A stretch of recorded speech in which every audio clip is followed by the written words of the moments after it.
akida ng salaf. Pero kailanman, hindi ko po gagamitin ng utak. Nakabase lang ako sa Quran at Sunnah. Hindi po ako lalabas dyan. Sabi ng Allah, thumma stawa alal arsh. Sino nakakaalam ng istawa? Baka meron dito iba paniniwala. Anong ibig sabihin ng istawa?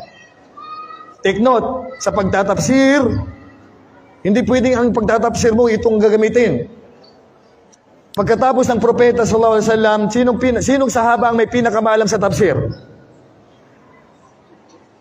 Siyempre si Ibn Abbas, si Ibn Mas'ud, sa mga tabi'in, si Mujahid.